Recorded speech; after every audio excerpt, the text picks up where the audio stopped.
details. Good afternoon, everyone. Good afternoon, everyone. Good afternoon. All right, settle down out there.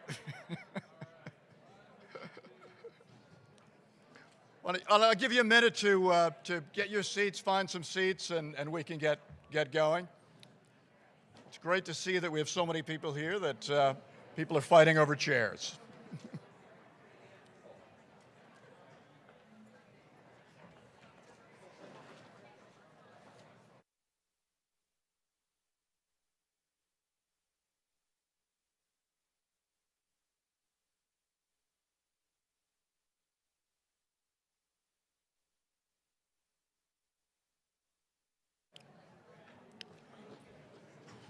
Welcome, everyone. I'm Lawrence Pintack, founding dean of the Edward R. Murrow College of Communication. It is always such a pleasure to be here at Symposium, to see the buzz, to see the excitement on the part of the alumni and on the part of the students. And I think today has been a great event. I've been popping in and out of various sessions, and it's been wonderful to see the amount of excitement and energy in the room, and to see how much expertise and experience that our alumni bring to our students. So it's always a great day. Welcome to the 41st Murrow Symposium, our evening of excellence. And there is so much excellence in this room, but we're going to highlight just a little bit of that excellence that's particularly excellent. There's a long-standing tradition with the symposium, offering our students insight into the professions of tomorrow. And I can't thank all of you professionals. And can I just see the professionals, can you just stand up? Alumni and professionals who've come to help our students make that next step. Thank you so much.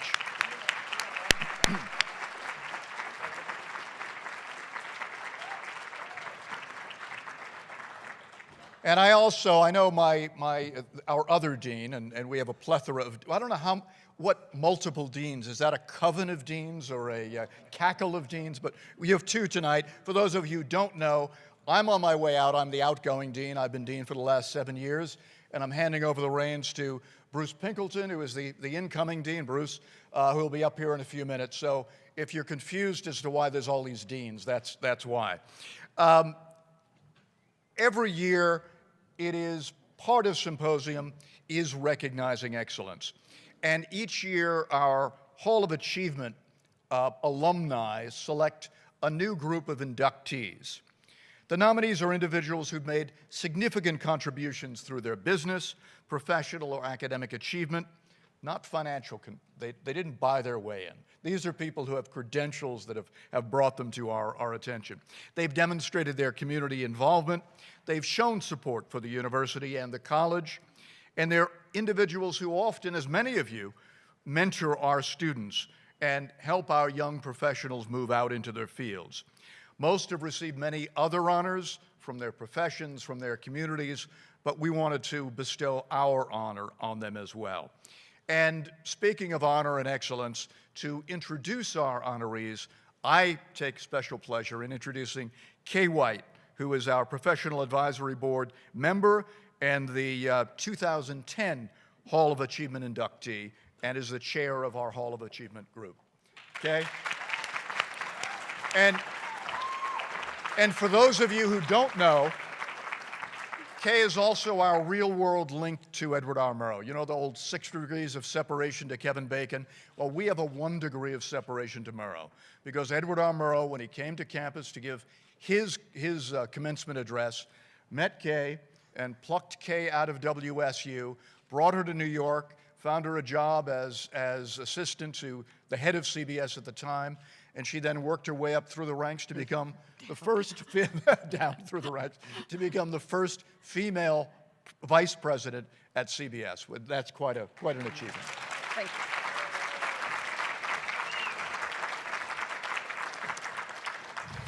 Thank you very, very much, Dean Pintack. And thanks to all of you for coming and joining us today for this celebration to recognize some of the best of the best. I would like to start by thanking Sherry Nebel, Carol Kowalski, Camille Pereski, and Dina Penton for their advice, counsel, and assistance with the selection of this year's honorees. One of the highest accolades one can receive is to be selected by your peers to stand with the greats who have gone before. It gives me great pleasure to recognize this year's class of 2016 Murrow Hall of Achievement members. Some of you have heard this saying before, but I'm going to repeat it again. Ability is what you're capable of doing. Motivation determines what you do, and ability determines how well you do it. I'm pleased to introduce to you today 3 people who have done it exceedingly well. Our first inductee is Sherry Brennan. Sherry is a 1972 graduate at WSU. She is marking her 26th year as an independent marketing public relations consultant who founded her own company, Alliance Communications. Sherry had not yet graduated from WSU when she was offered a position at an advertising agency in San Francisco and needed to finish her coursework while on the job. I'm not sure many of us could do that.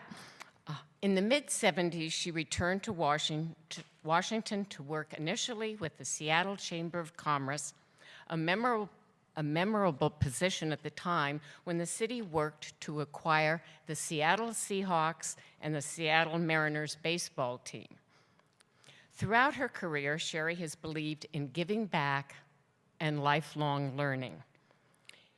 She has served as president of 3 professional associations and has been a longtime volunteer with various community, golf industry, and youth-focused organizations.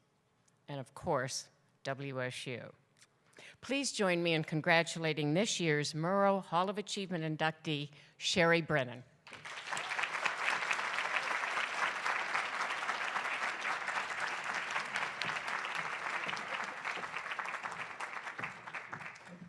And Darren's going to help me out here by handing off my notes. You'll find out why I wasn't a broadcast major. But as Kay said, I'm going to talk a little bit about my community involvement because it's been an important part of me, and the pro bono part of what I do professionally is some of the work I'm most proud of. So with that, I'm going to just roll into, from a solo's perspective on community involvement. And these are some of the causes and things I care about. They've come from clients, they've come from family, they've come from my own interests and passions. Obviously, you'll see the bookends with WSU on there, which is a very integral part of what I do. And it really started with the kazoo. One of my most memorable classes here at WSU was a COM 400 level where we had to develop a campaign, and our group chose the kazoo. And for me, that left an indelible impression because we learned to work as a team, we learned about messaging, and there were just a lot of things that I've kind of stayed with. And I look back on the coursework today and kind of the courses I took then, and there's a lot of similarities. The vernacular has changed. I think public relations is now strategic communication and other things. But those were the tools I left with, and I can say I use all of them still today in the work that I do. My adventures began, as Kay said, when the week I was graduating, minus one 3-hour credit. I did get a job offer at an ad agency in San Francisco, so I grew up in Kirkland, so to go from Kirkland to Pullman to San Francisco was really quite the adventure, and I've had some mentees ask about, I don't know that I want to go too far from home, and I say, pack your bags and go for it, because I've never looked back and regretted that decision. Although I did return to my roots as a native Washingtonian. I came back and was fortunate to land a position at the Seattle Chamber, and as Kay said, had some great experiences. A lot of what I did there was event planning. One of the ones that I remember was when President Ford and Secretary of State Kissinger came to town, and I had to get Secret Service clearance because I was the staff photographer. And I really worried about that because while I was at WSU, I took part in some of the student demonstrations. Remember Vietnam and that? And I thought, they're going to find those photos. I'm never going to get credentialed, but I got my badge.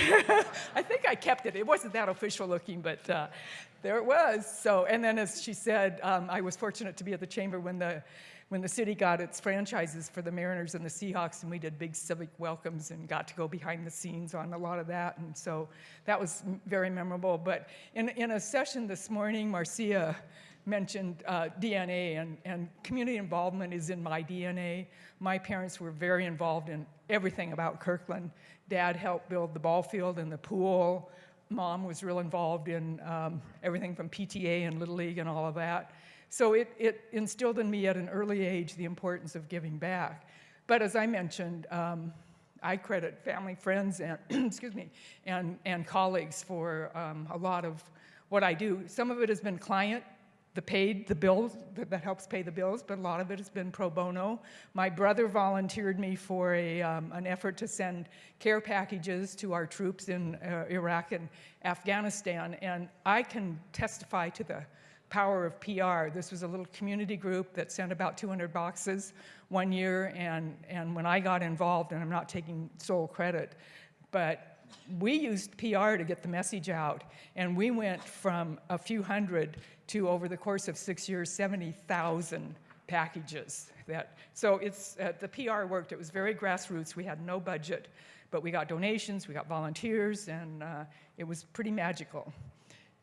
And then a client had asked me if I would work on the First Tee and help them with some PR when Seattle got its chapter. And 13 or 14 years later, I'm still involved with it. It's a great program. If you're not familiar with it, it's a junior golf program, but they instill 9 core values, and it's just fabulous to see. I'm having lunch in a couple weeks with a gal who was 9 years old when I first met her, and she's on her way to medical school. You know, those things really kind of bring tears to my eyes. Golf's been an important part of it, and that was all client-driven. I took golf as a PE when I was here at WSU, and never played until I started working with a golf course developer, and then took the game up again so I could walk the talk. Lifelong learning, even if it's golf, it worked. But I'm involved in a women's golf association. We're trying to get more women involved in golf and using golf in your business and professional lives. So the foundation for EWGA wrote a chapter. So now I can claim I'm an author because I got to write one of the chapters in the book. So I got another line on my resume. My husband, who is a third-generation Husky, volunteered me for a project that came through his Rotary Club, and we're in our 9th year. If you're in Seattle and love music, come to 10 Grands. It's a benefit for music education for K-12, because the schools are cutting the arts from a lot of their curriculum. So lots of great memories with that. And then WSU is I always find ways to work WSU into conversations or my work. And if you've ever gone to the Viticulture and Enology picnic, that's now part of the Auction of Washington Wines, they do a cork chipping contest, and I brought that to them to combine golf and some fundraising, and that's been a fun part of that. I always leave money behind at that event. So Murrow has been just a fabulous part of my life. I mentioned all the skills, and yeah, we win some awards along the way, but I have to say this one gets top spot on the shelf. It is really special to be at the same table and in the same photos with Tom and John. And my story about Tom is I've only been fired once in my career. And my client wooed him away from a really nice job he had at one of the 4 or 5-star hotels. And I no sooner wrote the news release about him being named general manager that he decided to bring in his own team. So off I went, and off I go. Thank you very much.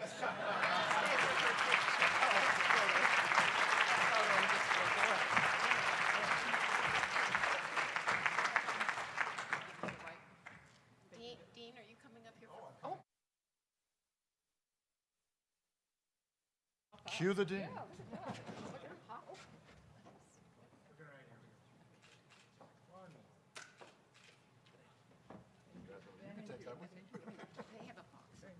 Oh.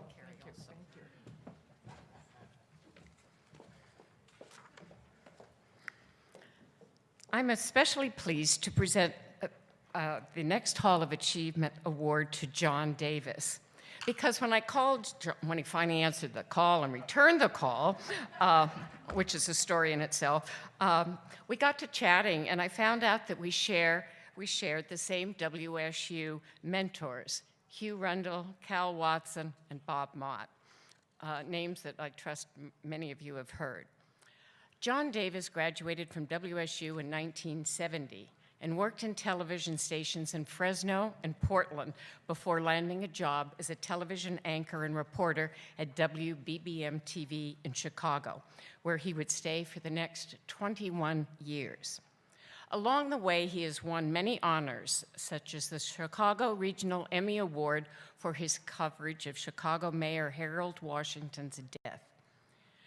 Davis became the first U.S. reporter to interview Nelson Mandela just hours after his release from a South African prison. Pretty impressive. In 2003, he changed careers and started John E. Davis Communications, a firm that services politicians, corporate executives, celebrities, and athletes by providing high-end political consulting, media crisis management, and public speaking coaching. Through his media company, Davis has worked on numerous political campaigns. He's also recognized as a civic leader, serving on a number of volunteer boards and programs such as We Care, a model program of the Chicago Public Schools. And he was instrumental in building a much-needed hospital in Ghana, West Africa. Please join me in congratulating this year's Murrow Hall of Achievement inductee, John Davis.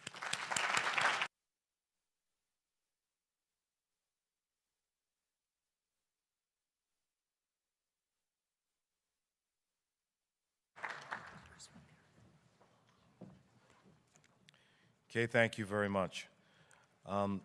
As she says, and of course, as Sherry said and Tom will say, we have all been the beneficiaries of so many awards recognized for some things, I guess, that we thought at the time were very significant. But I can't tell you how overwhelmed I am with receiving recognition from this group of peers, from the Murrow School, from this university that nurtured everything that I was to become. I'm grateful to the Murrow Professional Advisory Board for recognizing me for this award, first and foremost, and involving me, which is even more important to me, in this symposium.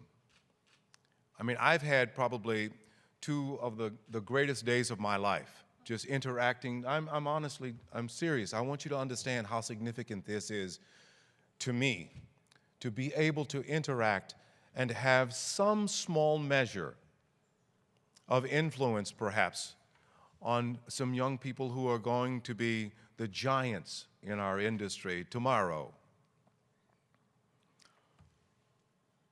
I was very pleased to interview and talk with Nelson Mandela, more than interview him, talk with Nelson Mandela.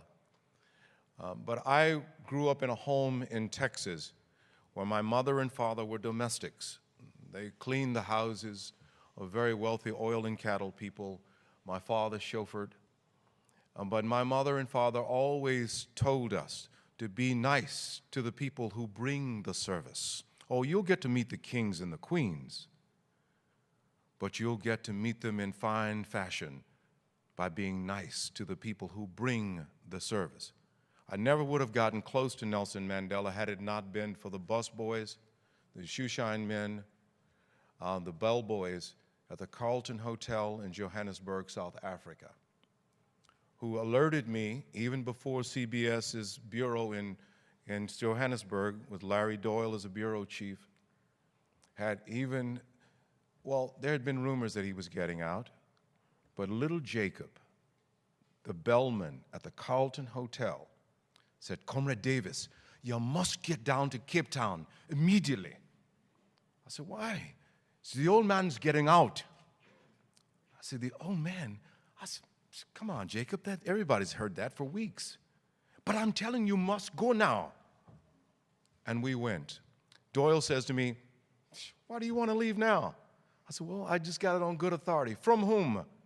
And I was so embarrassed to say I got it from Jacob, the bellboy at the Carlton Hotel. So I said I had it on good authority. And so my camera crew and I went, and lo and behold, they were right. And we got there ahead of the media horde that was looking to document Mandela's release after 27 years. But I want you to understand that whatever I've achieved in my professional career, again, it began right here at Washington State University. My very family would not even exist were it not for Washington State University, without my learning, living, and loving right here at Wazoo.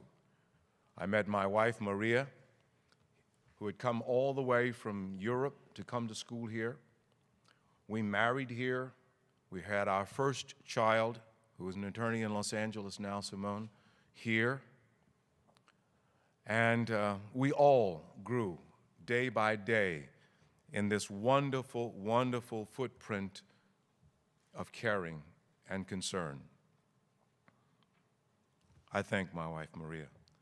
I thank the Cougar football team and its administration for enticing me to come to Washington State University.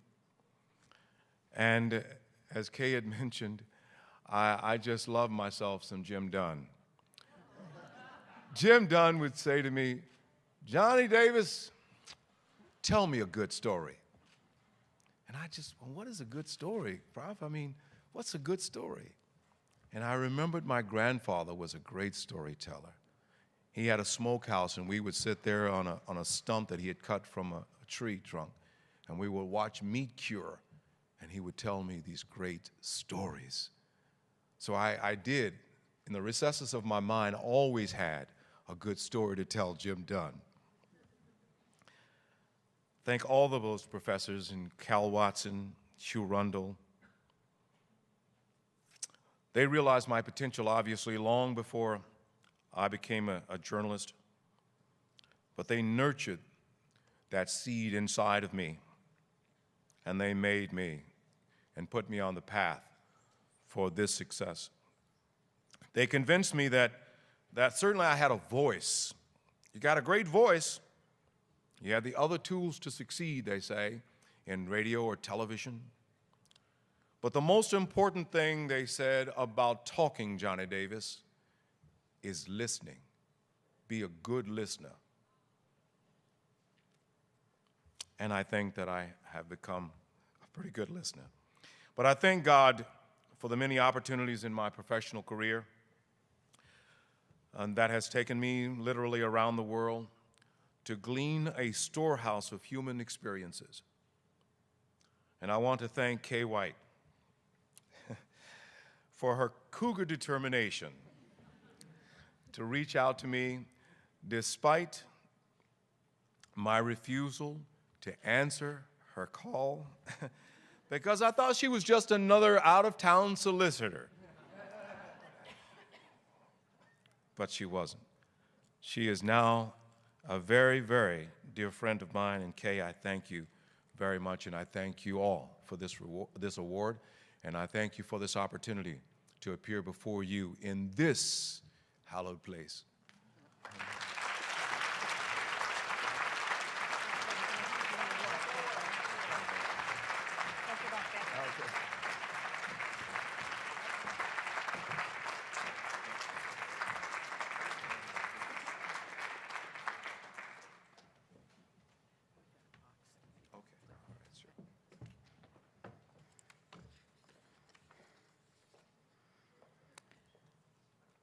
Tom Norwalk graduated from Washington State University in 1976, and he began his career in the catering and banquet division of the Washington Plaza Hotel in Seattle. Today, he serves as president and CEO of Visit Seattle, a private nonprofit marketing organization that promotes Seattle as a top destination for travel and meetings and conventions. He is a hospitality veteran with extensive hotel and travel experience. His journeys include everything from national brands such as Westin and Four Seasons to local industries, organizations such as Seattle Hospitality Group and the Golf Club at Newcastle. Tom Norwalk is also known for his leadership outside the boardroom, chairing regional efforts of the Make-A-Wish Foundation, the 2018 Olympics USA National Games Board of Directors, and is the former director for Seattle's Fifth Avenue Theater. Please join me in congratulating this year's Murrow Hall of Achievement inductee, Tom Norwalk.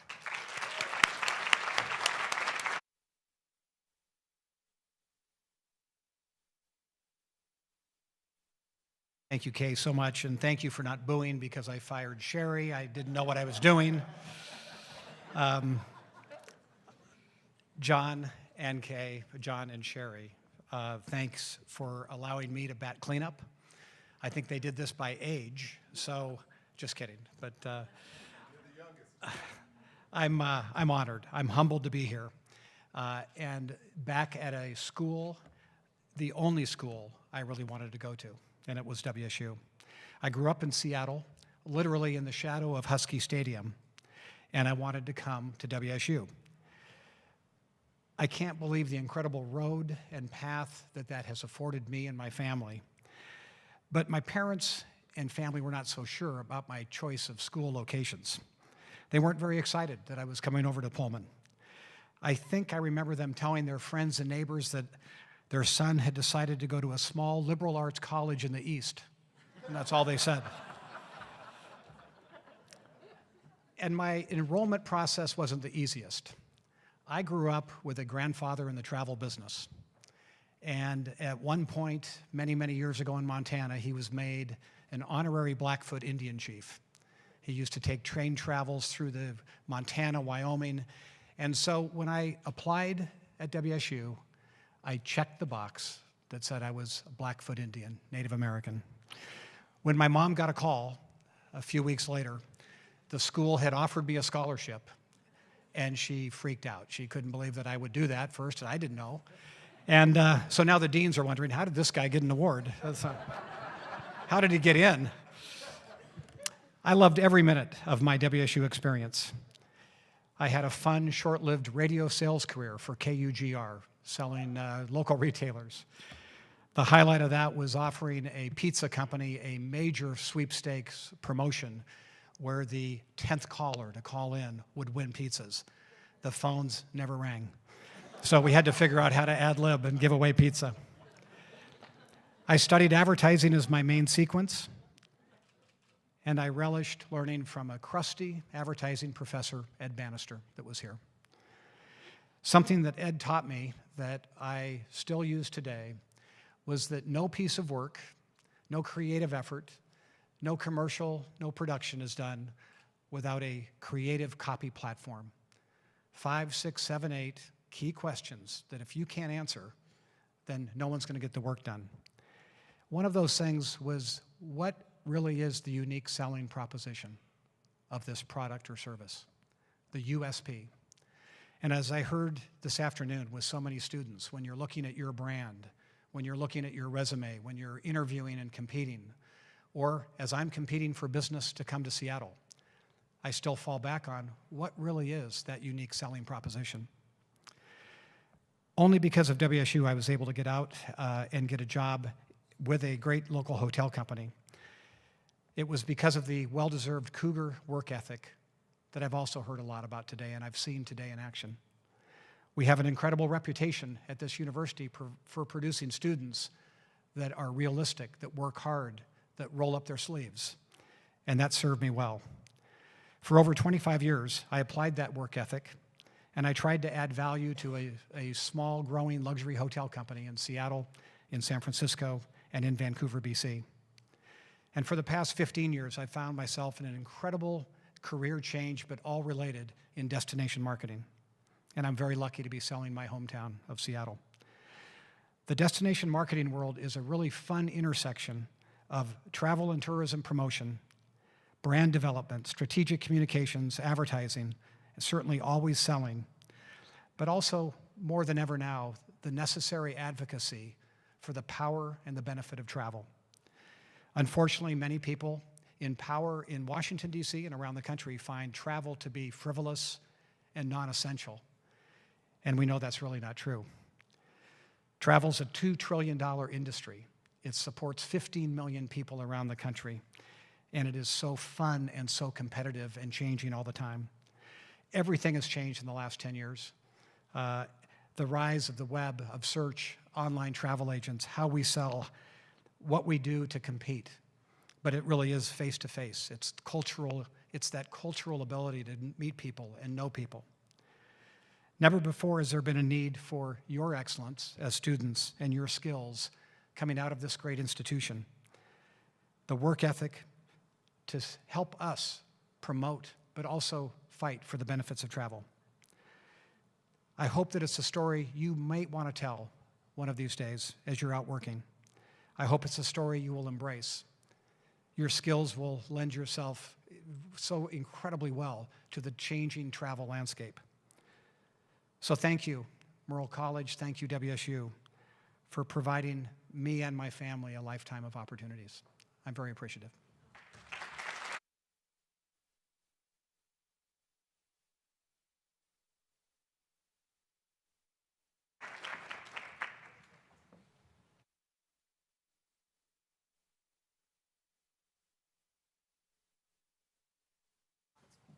Thank you.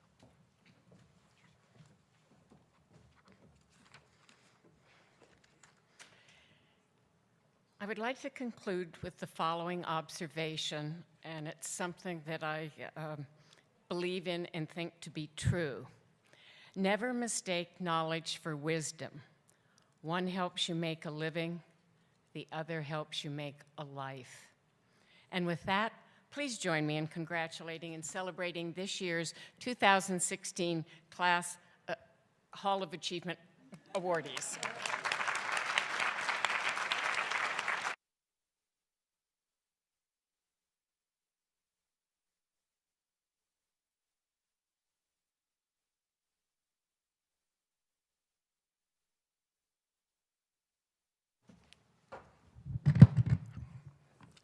Hey everyone, I just want to let you know how excited I am to be here. I have to be honest, if you circulated among the rooms today, I saw rooms literally standing room and sitting room only in some cases.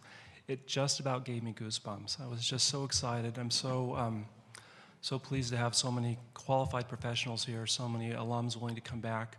Pullman can be a journey to get here, and it's worth the trek. And I just want you to know how much I appreciate that. I heard from so many students who were so excited about the fact that they were rubbing elbows with qualified professionals, making contacts, and frankly, potentially finding job offers somewhere down the line as well. So thank you very, very much. Just very, very pleased about this, very excited. One of the things that is true of Murrow grads is they continue to make a mark around the world. And one of our own grads has just received some recent awards. Is Anna King here by any chance? I don't know that she is. I suspect she's out working, frankly. Anna is a 2000 graduate of the Murrow College. If you listen to Northwest Public Radio at all, you'll become a fan very quickly because you'll hear her work. It's outstanding. She recently won 2 Gracie Awards, and WSU selected her as its Woman of the Year Award.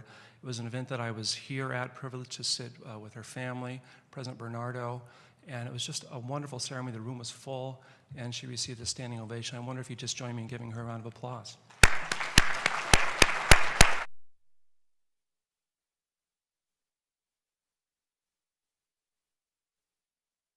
Thank you very much. This next award goes to someone who is, in some respects, a mentor to me.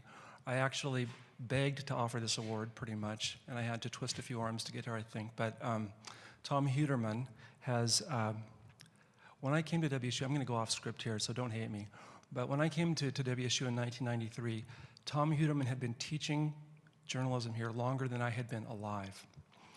I know you look at me, and I had brown hair, and I had hair, actually, so, and you're saying, Bruce is older than dirt, how is that possible? But it was possible. And, you know, as I reflected back on that a little bit, I was really stunned when I thought about the dedication, the desire, the excellence that he personified in all those years of teaching. It really is a remarkable record that he left here at WSU. I was walking down the hallway once outside of Tom's office. There were two students, and they were sitting outside Tom's office, and they were having a conversation about Tom. Tom doesn't know this story, so surprise. But they were discussing Tom, and some of the terms weren't terribly flattering, frankly. And it was really about how hard he was, basically. That was the bottom line, what a taskmaster he was, how he was forcing them to work so incredibly hard, keeping up their lines, and all these kinds of things. And as I thought about that, I realized that it actually impacted me. Tom was receiving a compliment that very few of us receive who teach, basically. What they were really saying was Tom cared enough to make them learn, basically, to learn the fundamentals, to learn the craft of journalism, and to learn it well. And I would bet money that they would thank him profusely today in their careers for the skills that he taught them at a fundamental level clear back in 1993. So I have a few quotes I want to read from some of Tom's students. One is Pat Kierher, who writes that Tom was his best and toughest professor who brought a boots-on-the-ground element to the classroom. If you're a journalism student, you probably had those one or two professors who really worked you hard, who made you learn the craft, who taught you the difference between journalism and English, and you sweated it out a little bit. I'm sure I got an F for a misspelled proper noun or two myself, and that was Tom. That was Tom. So it's tremendous. For my current students, I want to read you a quote, and I'm not going to tell you who this is from. I want you to guess, okay? So this is what this person wrote. I was terrified but determined not to squander the opportunity you offered. Any hints yet? Of course not. 31 years later, I still teach the beginning writing class. I believe teaching is the opportunity of a lifetime. Who wrote that? Roberta Kelly, you're exactly right. Can you imagine that? Is that not fantastic, right? So Tom passed down a tremendous craft to Roberta. She's still teaching students that way. I have to tell you, when I was head of the public relations degree program, I read a lot of internship reports. 15 years I read those internship reports. Roberta's class was a class consistently mentioned as the most important class students had in preparing for their careers because of the incredible writing skills that they obtained as a result of that class. That really is a craft passed down from Tom through Roberta to our students still today. So fantastic opportunity. Fitting in the spirit of Murrow and of honoring Tom, a former student of his, Dave Gallatley, chose to honor Tom with an award. So it is, in fact, the Thomas H. Huderman Journalism Excellence Award, and I'm very excited about it. It's been down in Tom's name.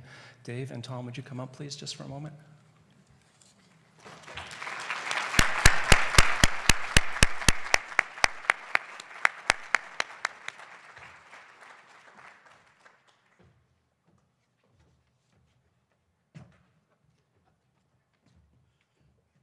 Weekend, not the age.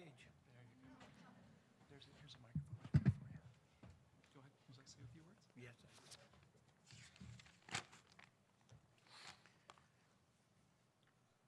Concerning Sandy and Dave Gallatley's funding of the Student Excellence Award, I'm certainly glad I gave Dave good grades in those two classes. Dave is not like another WSU alum, Jim Moore, who first wrote in the Seattle PI that Tom Huderman flunked me. And later, when he was on sports radio, Jim told the Puget Sound again that Tom Huderman flunked me. Well, he had company. I was once on hiking on North Cascades and met a former student, And he said, "You flunked me." Another time, I was on the Port Townsend Ferry and met a former student. And the student said, "You flunked me."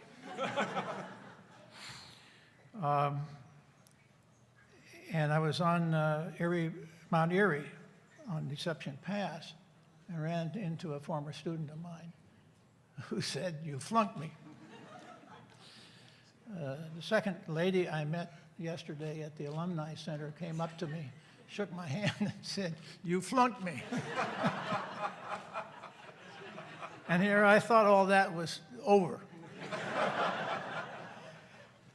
But at least Pat Caraher wrote nicer things about me in the WSU magazine, and I appreciate that.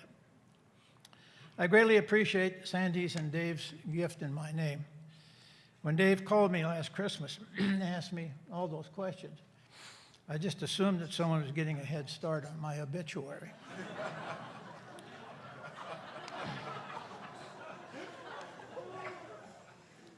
I must also acknowledge the work of those who made this recognition possible, including Dean Pintack, Dean Bruce, Carol Kowalski, and our assigned host, Roberta Kelly. And I appreciate the freedom Alex Tan offered in my last years of teaching, allowing me to pursue my teaching and research interests. Being a Cougs fan is certainly infectious. My immediate family holds 9 degrees from WSU. And we won't mention where my master's degree is from. And now my wife, Terry, who I married 2 years after Gretchen died, became an instant WSU fan. She had to. In my lifetime, I've received, as John said, many plaques, certificates, and awards. But this recognition is the most meaningful because it's given by the WSU family. I'll close with a pertinent story. My favorite class was the upper-level public affairs reporting course. The students had to turn in a major story every 2 weeks. The topics, with copies going to the Evergreen, included budget, investigative, and trend stories. And later on, the students had to give evidence of having used the internet. One semester, the quality of the writing fell and fell. I wrote rewrite on each story and handed them all back. I think that students would have rather had an F than deal with those stories again. Do you think your work would be acceptable at Stanford, I asked. No. At Berkeley? No. At USC? No. Then what is it about WSU that you expected to pass your work off here, but you yourselves recognized it wasn't good enough to be accepted elsewhere? I knew what had happened. They had all become so involved with the Evergreen, the classwork had suffered, and I understood, because I had myself had been the Evergreen editor in the fall of my senior year. But the challenge, all in the class did rewrite rising to this challenge, they all rewrote their stories to the level that I know that they could achieve. The 3 points to this story. Today's recognition mentions my high standards and journalistic objectivity. Those traits are grounded in my 4 summer newspaper internships during college, campus work, including the Evergreen and stringing for the Spokane Chronicle, and 8 years of professional reporting at the Yakima Dailies. And then my writing skills were further sharpened by Dave Stratton in the history department as I worked on my dissertation. There I was, teaching all those students how to write better. And Dave was just ripping the stuffings out of what I turned into him. But this brought me to the conclusion that we all need good editors. Secondly, our emphasis on writing meant that our students were ready to go to work the day they were hired. And of course, this was true of Glenn Johnson's students in broadcasting and those in the other sequences. Finally, our emphasis on quality meant that communication maintained its reputation as the place to enroll in the state, not only in the early days, but after we had added the master's program as well. So thank you, Sandy and David, for recognizing what we were trying to do in communication and so generously supporting that effort.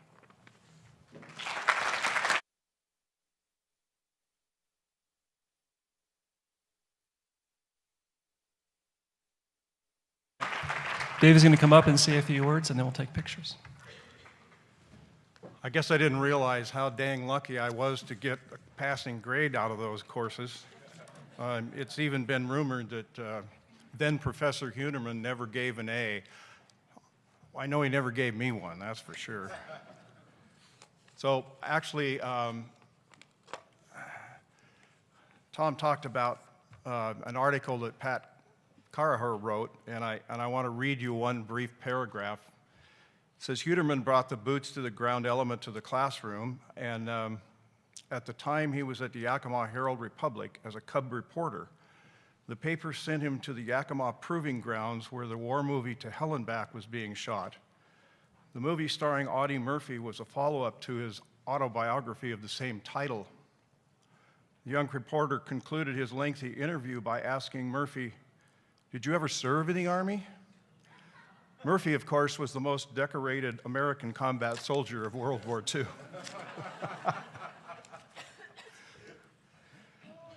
I met Terry Hunerman last evening at the reception for the first time, and about the first thing she said to me is, "Why did you do this?" Well, at the time that I was at Washington State, and for some years after, working in the reporting business, I didn't really understand the value of what I had learned in Professor Hunerman's classes. Later, as I transitioned into a family business that's unrelated, and I got to thinking about it, and I thought, you know, he was tough. In fact, he was very meticulous as well, because I got lazy one week and my 30 lines was 30 lines, but the margins were about that wide on each side. When I got it back, there was a red line here and a red line there, and he gave me credit for 15 lines. So some words to describe this gentleman and what he was trying to impart on us: accuracy, timeliness, relevance, fairness, completeness, objectiveness. And while he was tough, he got the point across, and at the same time, he was a very compassionate gentleman to his students. And it's my wife and I's honor to start the process of this award that's going to provide some scholarship funding for students in the future.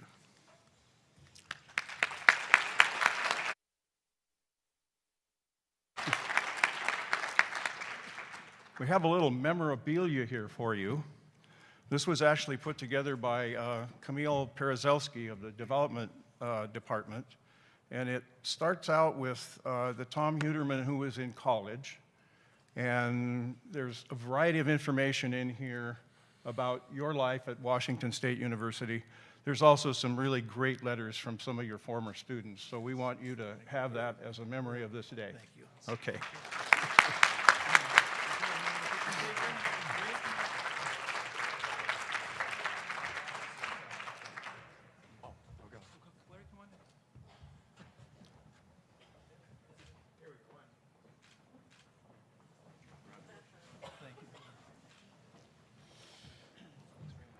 Now to introduce our keynote speaker tonight, David Horsey, I would like to introduce the introduction person, Bruce Amundsen, the Vice Chair of the Murrow Professional Advisory Board. Bruce.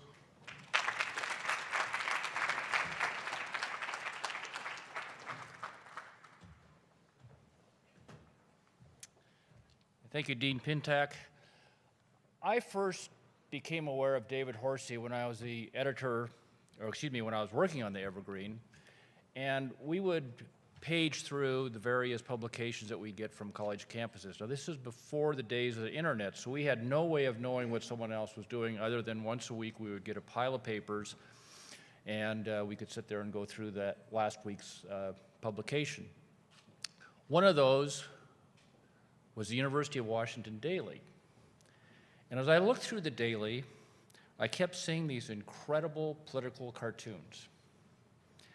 They seemed to capture the issues and the life of college students like I'd never seen before. So when I became editor of the Evergreen in the fall of my senior year, one of the first things I did was call our cartoonist into my office to lay out my expectations for him for the coming semester. I got some of these dailies out, I laid them on my desk, and I said emphatically, I want you to draw like this. And I pointed at Dave's cartoons. Now, I've said some dumb things in my life. That was probably the stupidest. That request was a little bit like asking the band that plays at your high school dance to sound like the Beatles. There are just some people who are so talented and so original they can be copied, but their creative genius cannot be matched, and that is David Horsey. A few years later, I actually got the chance to learn this firsthand when I had the pleasure of working with David at the Journal American in Bellevue. Whether it was drawing biting political cartoons or developing a caricature for a young fledgling sports writer, that would be me, David displayed a flair unmatched by his peers. What was even more amazing was the ease at which he developed these ideas and drew them. A few years later, on the JA, Dave and I went our separate ways.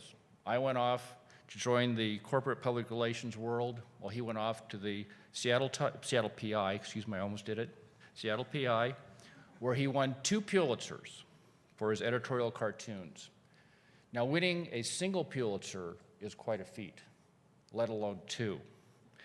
But a testament to the creative talent of David is that he achieved this feat by doing that out of the spotlight of New York or other larger media markets.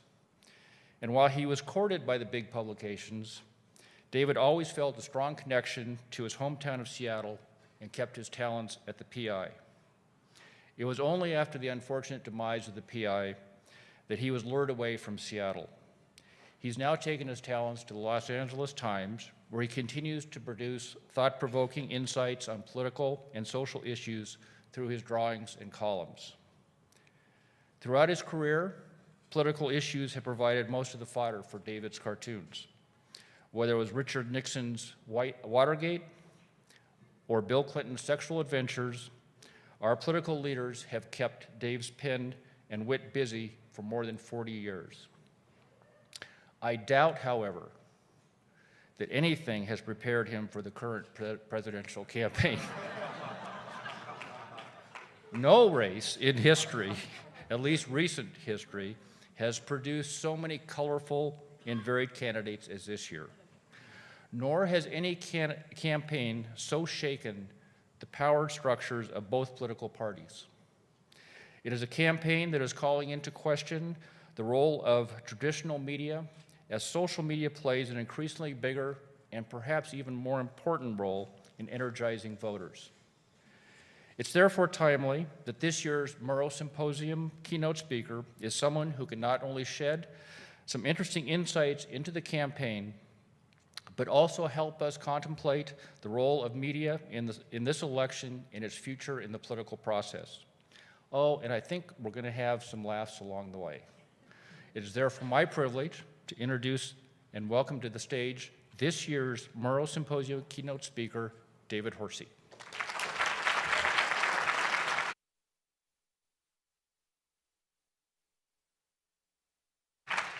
Well, thank you, Bruce. That introduction had the virtue of having a little bit of truth in it, and luckily he did not share many of the stories he could have about our time as long-haired troublemakers at the Journal American.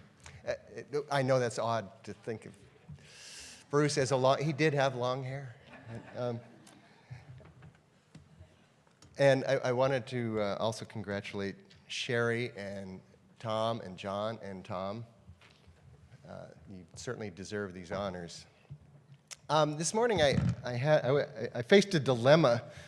When I packed to come here, I just kind of threw some ties into my suitcase, and I pulled out 2 of them this morning, and one of them was purple, and one was crimson.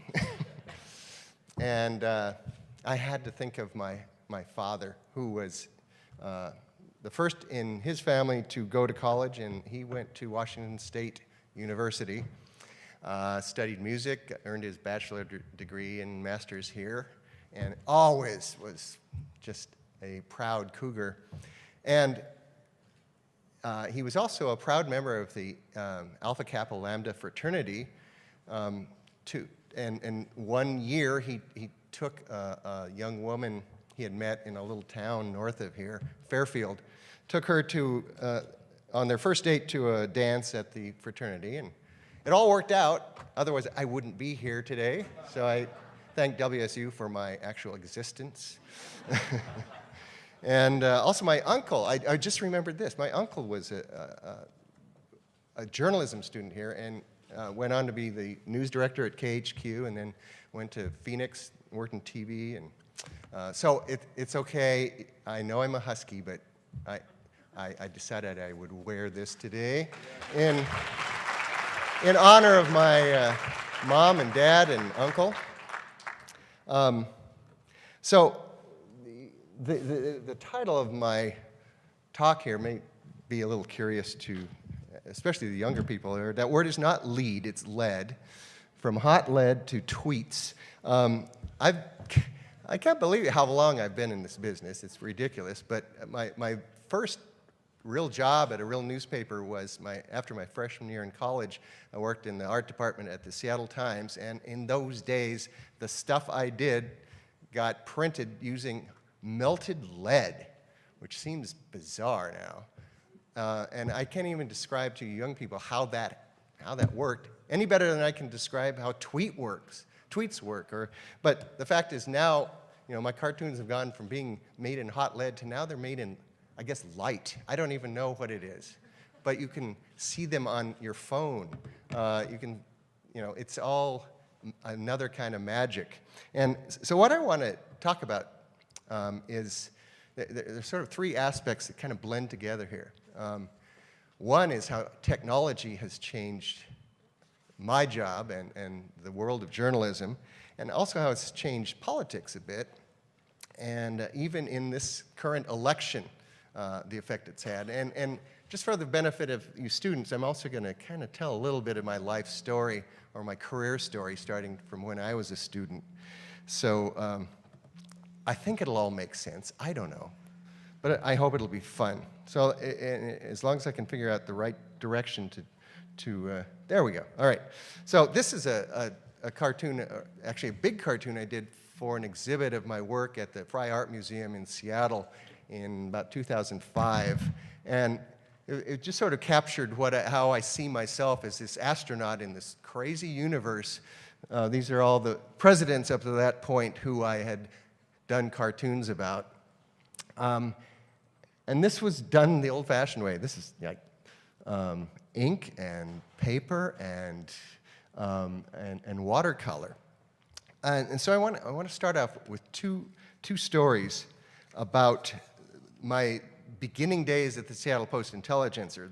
The first one, I'd been at the Journal American in Bellevue, got offered a job at the PI, and this was 1979. And I took a break in between and went to Europe.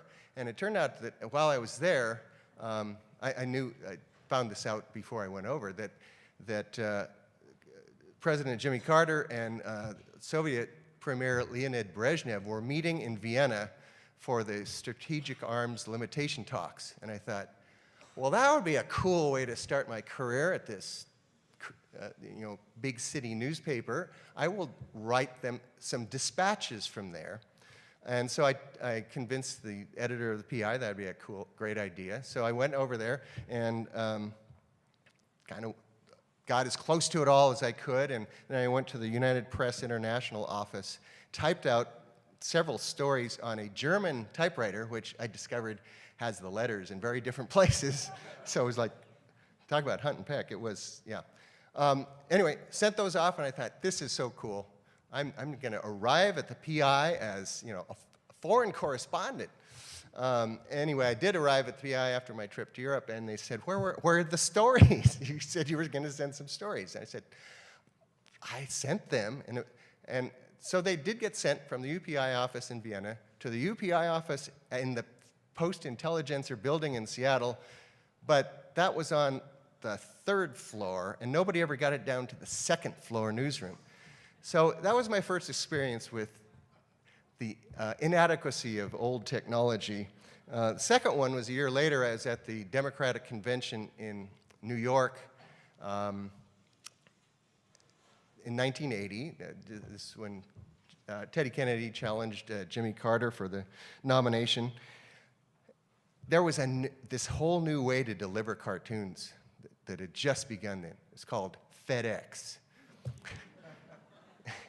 It seemed amazing, because there was no real good way to send a quality cartoon that kind of distance, 3,000 miles. But so, anyway, I did a full page of cartoons on the next to last day of the convention, delivered to FedEx, and it was supposed to be there the next day, and they would put it in the newspaper, and anyway, I got all my work done, and I proceeded to go party all night. And the next morning, I got a phone call from my editor saying, just like, where's the story from Vienna? Where are the cartoons? And it's the only time I've ever not had something delivered by FedEx. So in my very hungover state, I had to redraw the whole page. So technology used to kind of get in the way of, especially what I do, because it's not like sending words. Sending images it was a tougher thing. But luckily for me, that's changed. Last year, just a little over a year ago, I was in Selma, Alabama, and this was the 50th anniversary of the Bloody Sunday March over the Edmund Pettus Bridge. A big event. President Obama was there, gave an amazing speech, and I was there to observe it. But I was also there actually with a group of, there's me in the crowd. I was traveling with a group of students from the University of Washington Communication Department and kids from Bellevue College and from Colorado State University. And we were on a civil rights tour. So I was sort of a mentor with them through this trip.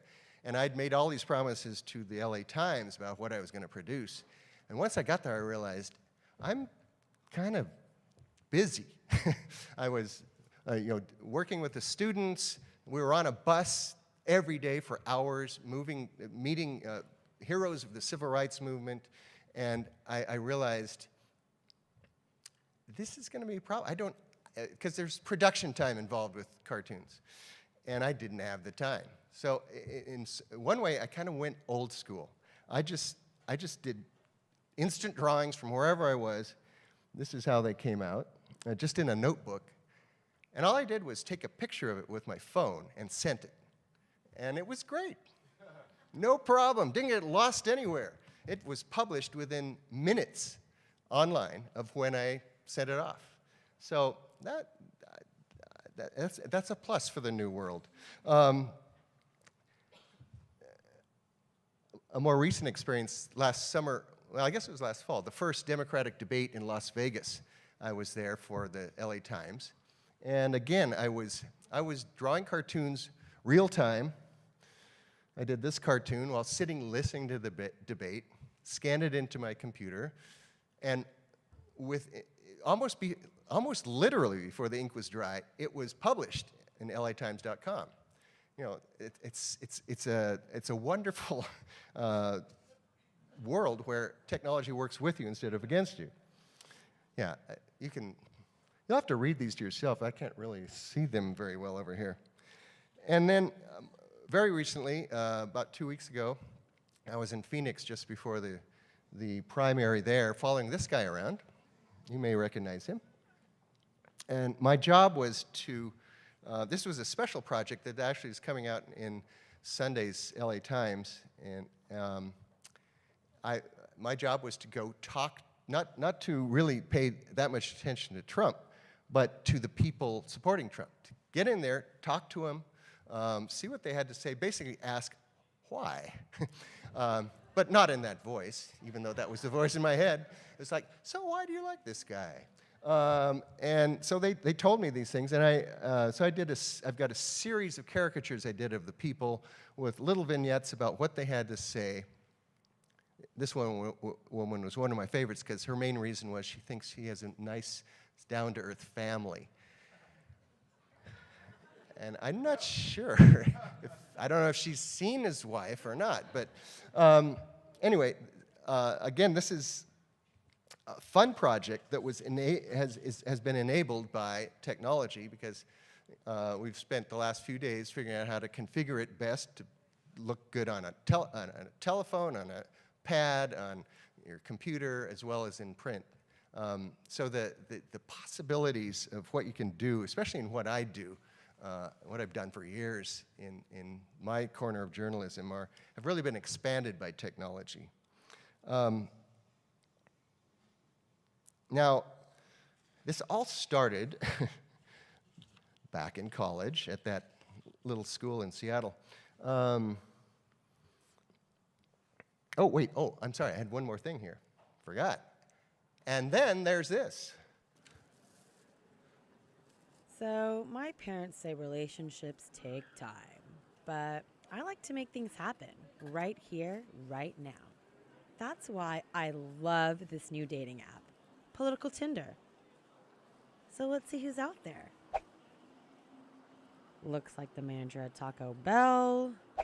Okay, Stony McBonghit. Oh, look at that baby face. Grandpa? Creepy. Creepier. Not so sure I'm into girls. But maybe after a couple of drinks. Nope. Negative. Oh, hell no. Huh. He'd have to be rich to get away with hair like that. I'm thinking yes. Your other boyfriends, what are they? Mexicans? Chinese? They're weak. Losers. I'd be a tremendous boyfriend. Women love me, and you know why? 'Cause I'm rich. I'm really rich. I don't even know how much. Are you f***ing kidding me? I should just listen to my parents.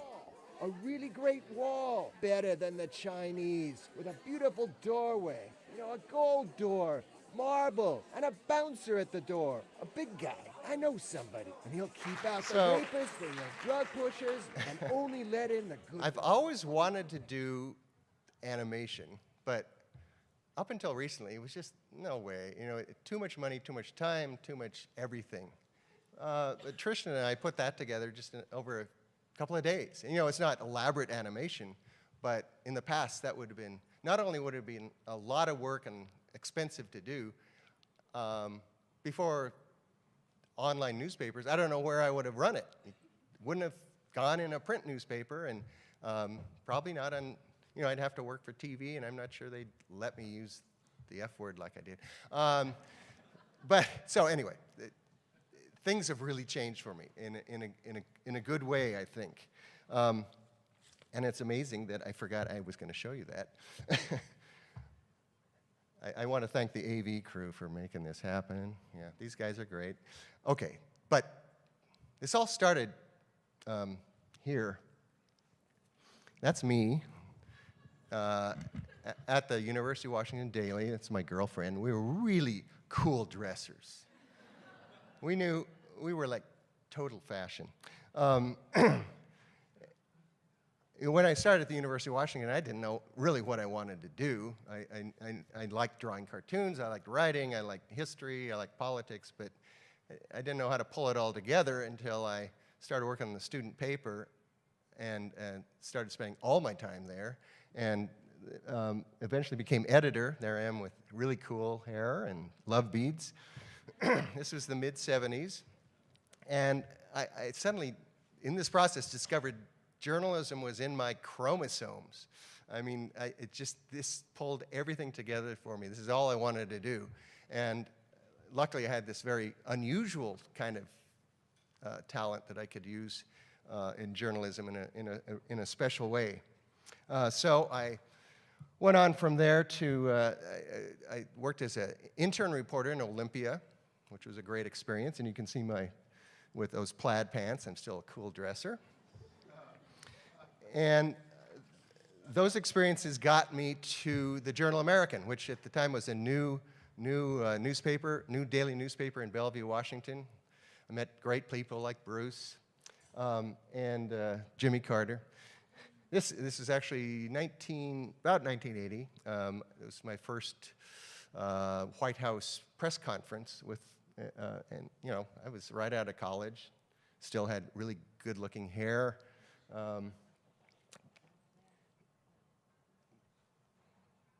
And then I started at the PI. I already told you how I started exactly, but I ended up being there for amazingly 30 years, which time flies. And most of that time working as a cartoonist, also doing a lot of writing in the process. The drawing I'm working on right there was a project I did. I went to Japan with one of our reporters for 2 weeks and produced a series of cartoons about changes in Japanese society. And the PI, you know, was like the #2 paper forever. And the day I walked in there, they said it was going out of business, but had ambitions way beyond. And I was able to take advantage of that and do a lot of fun things. And of course, I spent a lot of time drawing presidents. Sure, I'll testify before Ken Starr, but only in a manner that, what's it say? Preserves the dignity of the presidency, something like that. This is actually one of the cartoons in the group of cartoons that won me a Pulitzer in 1999. So I thank Monica Lewinsky for that. This is our celebration at the PI when we got I was just getting the phone call about it.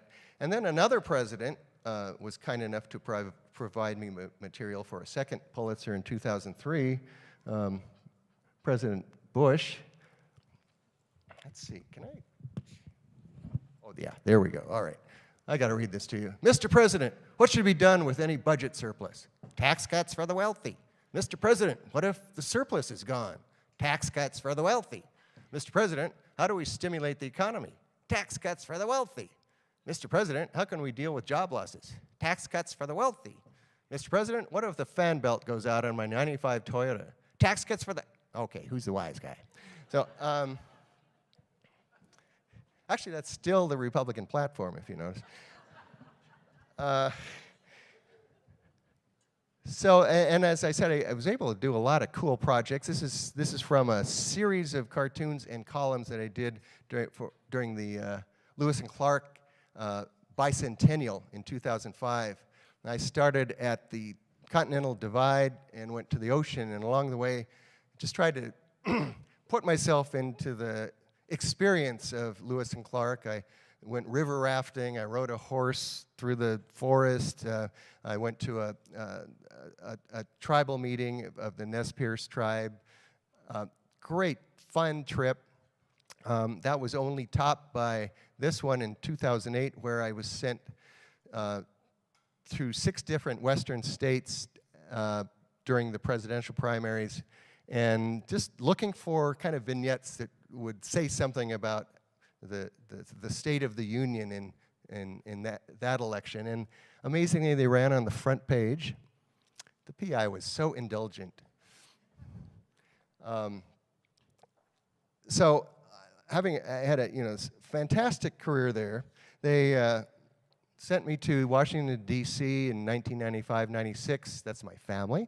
And I worked in the Hearst Newspapers Bureau there. And then again in 2009, I went back to the Hearst Bureau, ran into this guy on the street. He's a high school friend of mine. I'm not sure what he's doing now. Jay Inslee? Yeah. Anyway, I did go to high school with Jay. And so I was having another fantastic time in Washington, D.C. during the first 100 days of the Obama presidency when calamity struck. One that I should have seen coming, but still was a surprise. And that was the end of the print PI. And this is the last cartoon I drew for the PI, celebrating its storied history. And so this was a crisis moment for me, even more for all my colleagues, most of whom were let go. I was kept on in the new creation, seattlepi.com. It's Hearst's experiment, seeing if you could have a daily newspaper that's totally online in a major city like Seattle. So it was interesting being part of the experiment, but wasn't exactly what I wanted, and I wasn't sure it was going to really work, because that especially seemed like a crazy time for newspapers, for the newspaper business. I did this cartoon at the time, and with the most famous newspaper man ever, Superman, Clark Kent.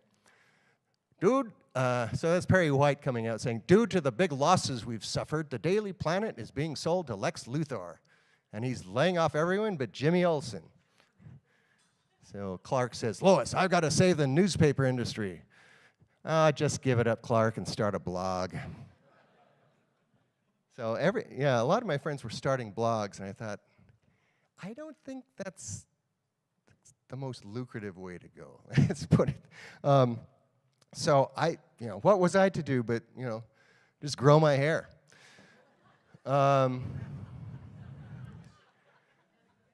Or not. Actually, I started at that point. I'd been kind of resisting, tweeting and the whole online world. I just thought, no, I like doing what I do. But I thought, maybe it's time to start embracing it. So I actually, besides working with seattlepi.com, I did a project, several projects for msnbc.com. And this is actually from one of those. I'm going to show you just a short clip. I did a series of 5 kind of travel stories, but kind of quirky lifestyle stories that I did with a photographer. And what's fun about it was there's a cartoon segment in it that I did for each of these. I also did the narration, wrote the thing, did interviews. So it was like bursting into the multimedia world in a cool way. And we'll just give you a quick look at a little bit of that. The boardwalk at Venice Beach, California is famous as one of America's most bizarre and bohemian scenes. But the real shocker is that right here, amid the tattoo artists, fortune tellers, and homeless people on rollerblades, I found an Orthodox Jewish synagogue. It's the Pacific Jewish Center, also known as the Shul on the Beach. On the eve of the Purim holiday, I stepped in from the boardwalk and entered a radically different scene. Males and females were seated on separate sides of a partition. I took a seat among the men and began to listen to an old story being read in Hebrew. Then I noticed something truly odd. Everyone was dressed in costume.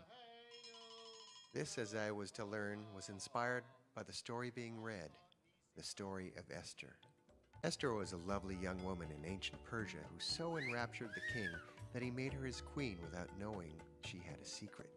The king's chief advisor, a guy named Haman, hated the Jews and was plotting to exterminate them. Esther found out about Haman's plan, so she went to the king and revealed what she had been hiding. She was Jewish. In the end, the king spared the Jews, and Haman got what was coming to him.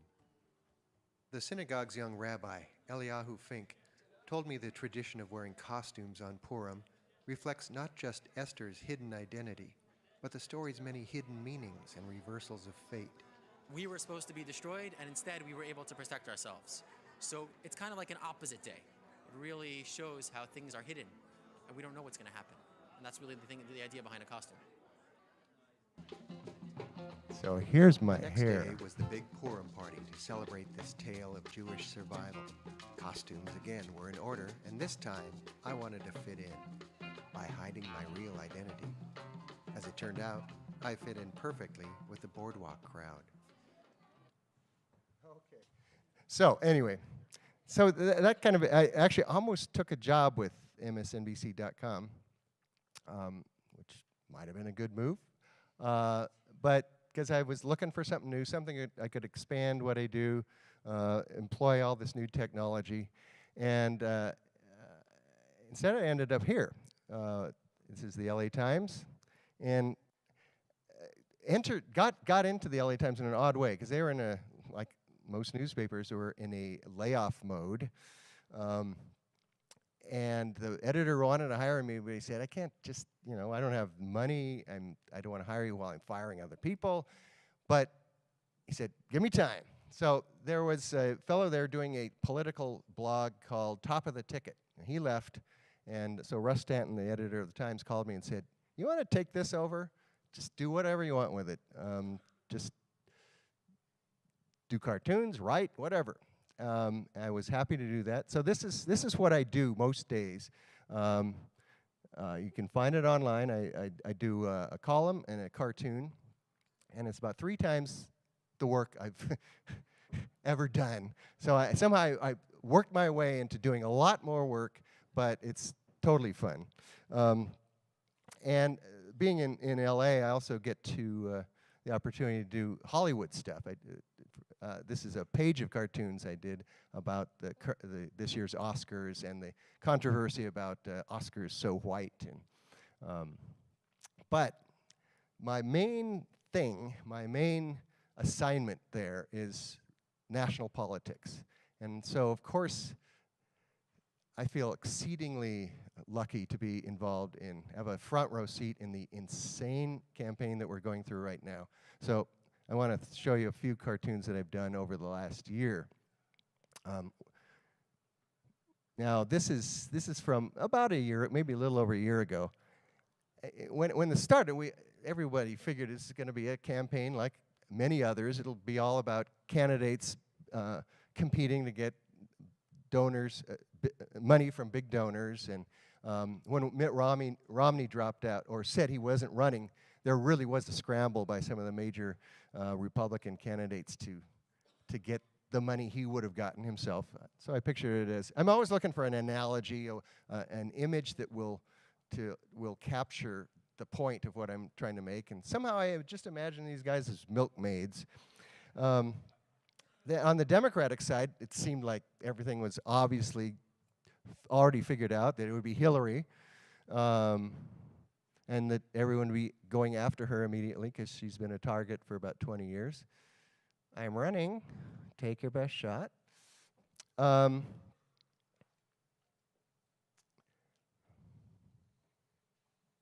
But as it turned out, I know. Okay, sorry.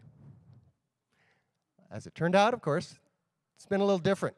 The Republican field got crowded fast when Donald Trump jumped in. This is like the first cartoon I did of that, and looking back, I was really right. I mean, drawing him as this presence that would just crowd out everybody else. I'm not sure how I was that smart, but it's sort of been the story of the year. Jeb Bush said, almost literally what he says here, Donald Trump does not represent the values of the Republican Party. It's like, says who? So I drew all these characters looking like Trump, the Tea Party, the birthers, Mexicans go home, rich guys. He looks exactly like the Republican Party. And Jeb obviously was not a good predictor of how things would come out. In fact, people were, at least some voters were looking for something a little different this year. They were looking for an alpha male to dominate, to take over, to be the kind of warrior leader. This guy's saying, but he's so crude, inarticulate, simplistic. This crowd isn't into nuance. And you notice Ann Coulter there being dragged away. Yeah. Now, on the Democratic side, it also didn't turn out exactly as expected.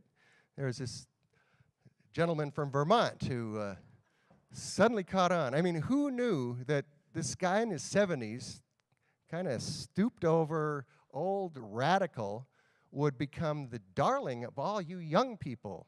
I mean,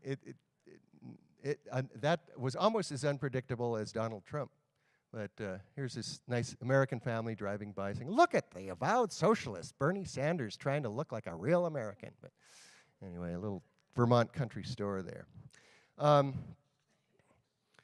So Hillary found that rather than being all alone, it was kind of a crowded stage. I was told I would have this stage to myself. Her biggest worry for a while was the guy over there in the wings, Vice President Biden, who she thought would have been her biggest threat. Didn't work out that way. But she actually was lucky in the guy who did become her rival. Bernie famously, in I think it was the first debate, said he didn't give a damn about her emails. He wanted to talk about real issues, and that was a very kind thing of him to do. It's been the Democrats have had a very sort of civilized debate. Meanwhile, on the other side, it's been kind of a pig pile. What's he saying? We all agree on two things. Government sucks and the liberal media sucks. And apparently facts suck. So, but now as a cartoonist, it was quite a challenge when there were 17 candidates on the Republican side. That's a lot of drawing. So I don't think I ever drew all of them, but I got most of them, or the main ones, in this one. Now, this is one I've got to really read to you. The first Republican debate really gave a sense of how this was all going to go. Up to that point, it's like Trump was still sort of a joke. I mean, no one really expected him to do much. And there were still expectations that money would end up driving the election, and one of these sort of mainline governors would be the nominee.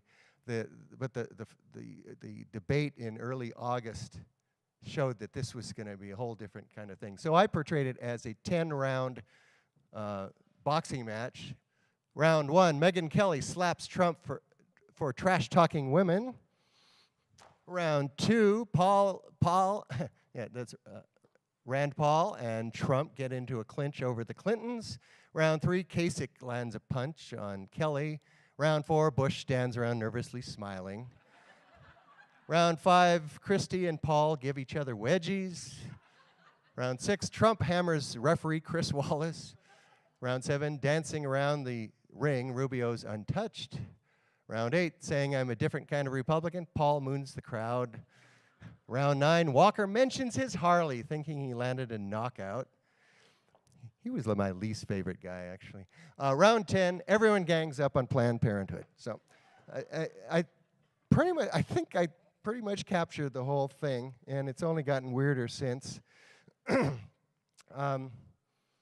Now, once people actually started, I know, before we get to this, I think the story that the entire news establishment missed, it wasn't just underestimating Trump, but not recognizing that what was really driving Trump was a very strange mood in a big part of the electorate. And I think I tried to capture it in this. It's called Walls. I still don't feel safe. Maybe I need a lid. These people there's a lot of people who are angry, scared, they've had it with the system as it is. And the folks I talked to, for instance, in Phoenix, that was their theme. Anybody but just a regular politician, because we're mad as hell and we want to build walls. And we all came late to that story. Once voting started, it became apparent there were a lot of people out there ready to vote for this guy. This is Trump making his mark in New Hampshire. Now, I thought this was kind of an edgy cartoon. You don't really have people relieving themselves in family newspapers, but actually, this was nothing compared with the real campaign. So I eventually got to this state where they were talking about the size of their hands and other things, and I said, it's like a middle school. The next debate should be in a middle school shower room. Rubio saying, "Ha! I knew it wasn't just your hands that are small." And Trump says, "Well, I can see another reason to call you Little Marco." Meanwhile, over at the Democratic side, wait, I may or may not be. Oh, no, sorry, I'm not there yet. So we're left with two big questions of the election coming up. Assuming Trump actually gets the nomination, will America end up like this, or will he just be, if he's president, just sort of an embarrassment, not a danger, although the sort of embarrassment he could be. Now, I don't want to sound partisan here. I know there are a lot of Trump supporters here. This is just me objectively speaking. Anyway, I drew this cartoon sort of, what if he's as bad as some people think? So, and that's the big question. If he indeed is the nominee, if he should win the presidency, just, he is the most, it's really hard to predict where he's going to end up. Meanwhile, on the Democratic side, the question is, assuming Hillary gets the nomination, will she be able to, borrow that energy, especially among young people, that Bernie has? And I pictured that this way. She's kind of a mom. Girls, when you get done mooning over a guy who is way too old for you, I could use a little help. God, she sounds just like my mother. So that's her challenge to get past.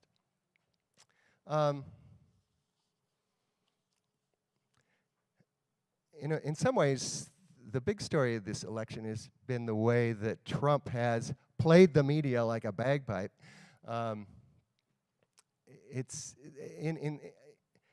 Arguably, technology has enabled him.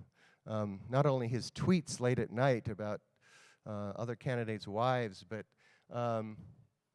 his ability to grab the attention of especially cable news media. A reporter for the Rolling Stone said he discovered the secret that the cable news media is hugely distractible by any train wreck that happens. They just can't not look at what Trump does. So he's been able to dominate the media in a way that no candidate ever has. He's also benefited from the way technology has put us all in silos. We now can easily sequester ourselves only in a like-minded world where we only hear opinions with which we agree, only hear from news providers who give us what we want to hear. And I saw an example of that actually in Arizona. This was a Ted Cruz rally, which was advertised as a Ted Cruz rally. All these voters showed up. It turned out to be a Sean Hannity show for Fox. I thought, this is really curious. This guy devoted his whole show to essentially a free ad for Ted Cruz. And he preceded it by coming out and making fun of all the media people there. And I thought, well, I think that's okay. I'm glad he doesn't think he's part of the media, because he's really not. But he has the tools of the media. It's just the sort of thing that wouldn't have happened in other elections. It shows how things have shifted in weird ways. Anyway, it's, the worse things are for the world, the better they are for political cartoonists. Finally, this is an example of that siloing. This is a couple I met at the Trump rally, Shane and Rachel Farley. Really, really nice people. But they told me that they don't get their news from CNN or Fox or any mainstream outlet. They get it all from something called InfoWars. And does anyone know what InfoWars is?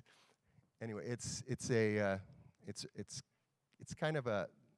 an online newscast done by a guy named Alec Jones. If you remember, a few months ago there was this brouhaha in Texas because there was going to be military training exercises in the Southwest, and the governor, the number of people in Texas got riled up because there were all these rumors that this was an attempt to overthrow the legitimate government of Texas and take it over. And someone pointed out that actually Texas is part of the United States, but Anyway, that came from this guy, Alex Jones. So anyway, these nice people get all their information from this guy. And it's a weird kind of dynamic that is playing out in the election, because you get a lot of people getting their information from strange places. And who knows, it may end up with Trump in the White House. This is when that 3 a.m. call comes to President Trump. Shouldn't you answer that? Not now, I'm tweeting a photo of Putin's fat girlfriend.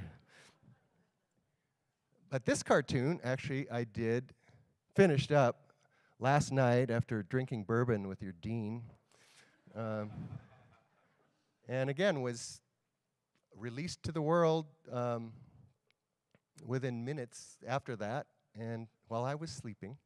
And it's kind of amazing to think, I started with those problems I had in the old days, trying to get my cartoon just to go to Seattle to appear in a print newspaper that would be wrapping fish the next day. Now, literally anyone in the world that has a cell phone could see this cartoon right now. And they could see it tomorrow and the next day. It doesn't go away. It's out there. There's actually kind of more permanence in this electronic thing than there used to be in the print product. So I wanted to basically leave you students in particular with kind of a happy thought, because times are tough in the world of journalism. The whole business model has been destroyed by technology. In some ways, we're being helped along by new technology, but no one has quite figured out how to make money with it. Recently, we celebrated at the LA Times that in February we had 55 million unique visitors to latimes.com. That's an amazing number. But still, the print product, which goes to less than 1 million people, carries all the weight, makes all the money. And no one's figured out how to make money to keep the whole thing going, even with all those possible eyes on the news product. But as someone who does a form of opinion journalism that really hasn't changed much in 250 years, and still does it in a way that Thomas Nast and other cartoonists did in the 19th century, I'm nevertheless encouraged, because what I do now can go much farther than old technology allowed my cartoons to go, and much faster. And even though this brave new world of journalism isn't entirely comfortable, and the financial base for it all is frighteningly fragile. And though a lot of people have lost their jobs, and more certainly will, and though the audience is fractured, and the product is often ignored, and often, even more often, distrusted, the young people I work with at the LA Times, 28, 29, 30 years old, working new media, in social media, they're as excited as I was 40 years ago in the Woodward and Bernstein era. I mean, they don't know and don't really care what the good old days were like, because right now they're having a great time. They are involved in the process of figuring out how to make this all work for the future. They're inventing the new journalism. And I just, as a senior member of the staff, I'm just really grateful myself to be working with them and to be part of that same thing. It's a scary but also exciting time to be part of American journalism. That's my message. So thank you very much.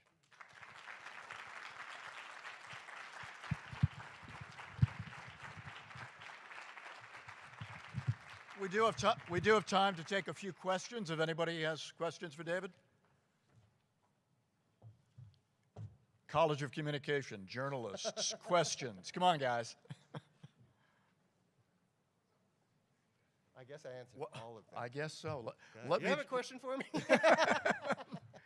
What does a cartoonist look like 20 years from now? Well, this cartoonist will look pretty old.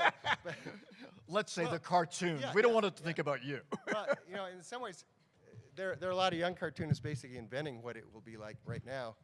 It's both a worst of times and best of times thing for cartooning. There are a lot fewer jobs like I have on the staff of a newspaper. But there are also a lot more opportunities online to do different kinds of political and social commentary. There are cartoonists who are young cartoonists going out and covering stories and then reporting on them visually. So I think between that expanded definition of what it is to be a newspaper or an editorial cartoonist and all the technological innovations in 20 years, it'll be a great job. You might not get paid, but it'll be a great job. Yes.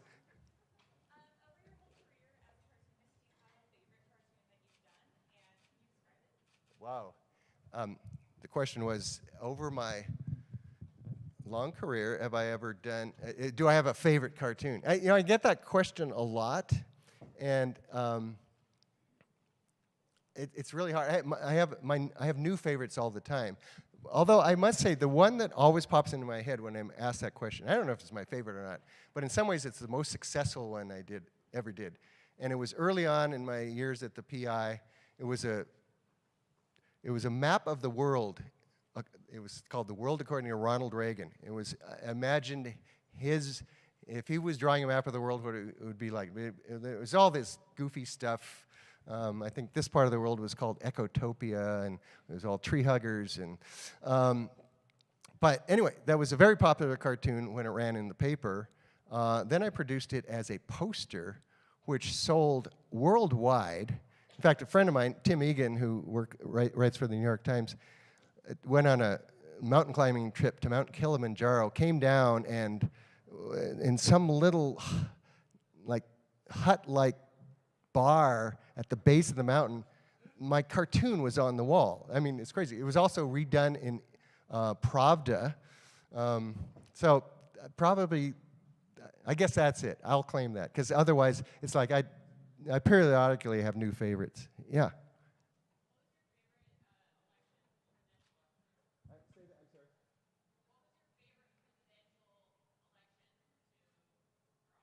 Well, 2008 was, that's a good question. 2008 I really enjoyed.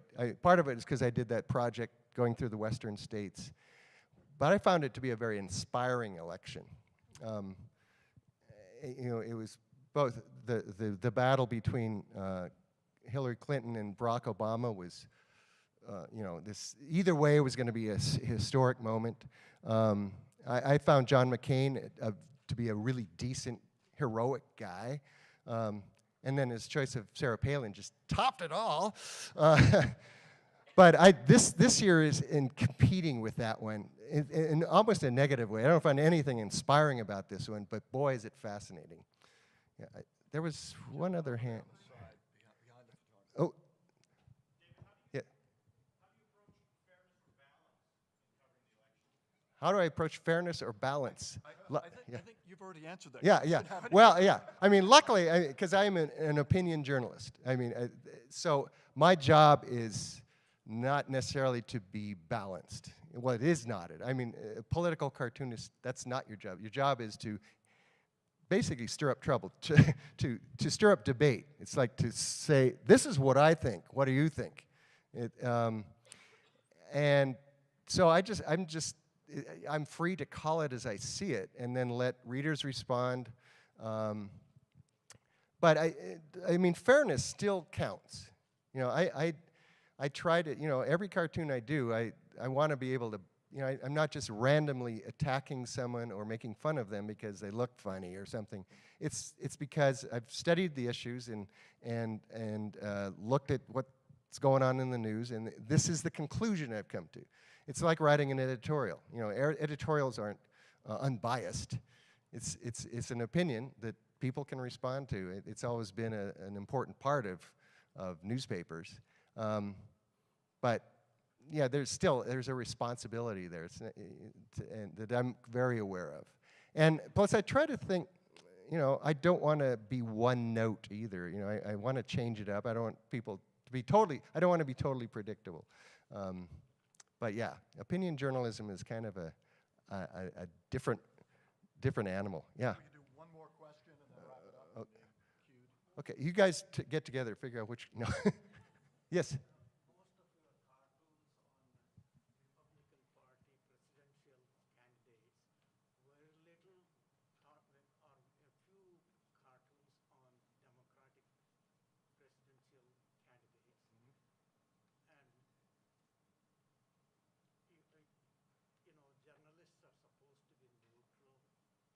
Well, it goes back to what I just said. He noted, I mean, this is not entirely representative of everything I've done. He noted that I'm doing a lot more Republicans than Democrats. Part of that is that they've been a much more interesting subject. I mean, really, most of the news coverage everywhere has been heavily toward Republicans just because it's a bigger fight. But yeah, back to what I said, in terms of balance or being neutral, I'm only neutral in the sense that I'm trying to call it as I see it. I'm not supporting one side or the other, but if I come to the conclusion that this guy's crazy and this other person is not, I will point out this person's crazy. If your choices are between bad and good or whatever, I'm allowed to take sides. Can I take one last here from Paul?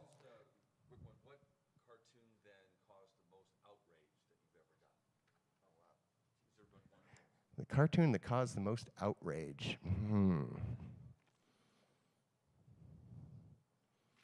Wow. Oh, I know what it was. Yes, this is goofy. You think, okay, I'm making fun of all these important people all the time. Probably the most outrage I ever got was when I first started at the PI. And just south of Seattle, there's a city called Tacoma. And they were building a new dome there for sports events. And so I basically did a joke about Tacoma. I imagined what the dome was going to look like. It had a smokestack coming out of it and had a marquee saying wrestling, topless dancing. Anyway, it was just a little smarty pants Seattle guy saying, poking Tacoma in the eye, which was kind of unfair. But anyway, we got inundated. The editor spent the whole day taking phone calls from outraged Tacomans. We ran an entire page of letters saying what an idiot I was. And yeah, it was a good lesson. I mean, the lesson was, and it kind of goes back to all that I want to be, every cartoon I do, I want to be able to defend and say, okay, I may be wrong, but I think this is why I said this about this event. And I probably couldn't defend that one too well. But that was funny. Thank you so much. We have a little. We have a goodie bag. We have a goodie bag of stuff for him. All right. But we can go through that later. But one thing we do have in particular is a Murrow jacket, and that was the Cougar Gold that just went rolling down at my feet. A Murrow jacket for you. All right. Fantastic.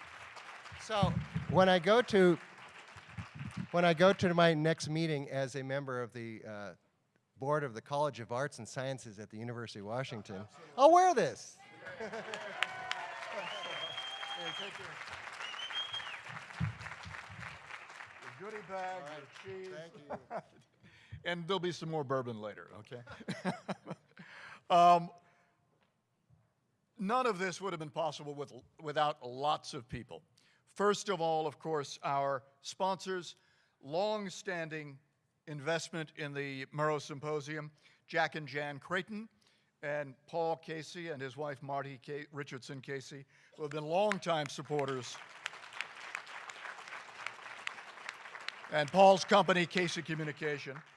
Our platinum partners, Chateau Saint-Michel, and we'll be sampling their wares in the back of the bar in a few minutes.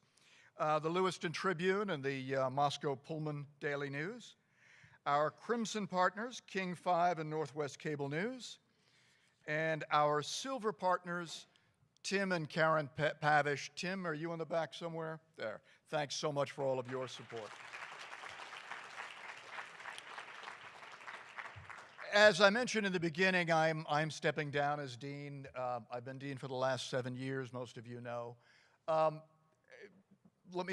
Indulge me in just a couple of things. First of all, when I was approached 7 years ago and asked if I was interested in the possibility of being dean of the Edward R. Murrow College of Communication, I took a breath. As many of you know, I'm a former CBS correspondent, and as John and Kay will tell you, Murrow was alive, particularly in those days. Murrow was alive in the halls of CBS. And we joked about the 2 degrees of separation. Along with Kay, that 2 degrees of separation, I was privileged to have my college TV journalism professor was Murrow's chief writer, Ed Bliss. And I got to know Larry LeSueur, one of the original Murrow boys, when I was covering The Hill. So it was very moving for me to take on this position. And it's been a phenomenal 7 years. But it's been a 7 years that so many other people have contributed to. We have more than 100 faculty and staff in the college these days, so I can't even begin to thank everyone. But let me single out a few people who run various sections of the college and have contributed with their teams to making all of this possible. First of all, Dina Penton, my assistant for the last several years. Dina, where are you? Well, she's not here. She's abandoned me. No, she's out there working is what she's doing. Dina has kept the dean's office running just at like a clockwork speed, and she and Sandy Johnson also in the front office. All of the others in the front office have been so important to me. Denise Blacker. Denise, are you here? Our chief financial officer, and her team in the business office. Again, I can't name everyone in the business office.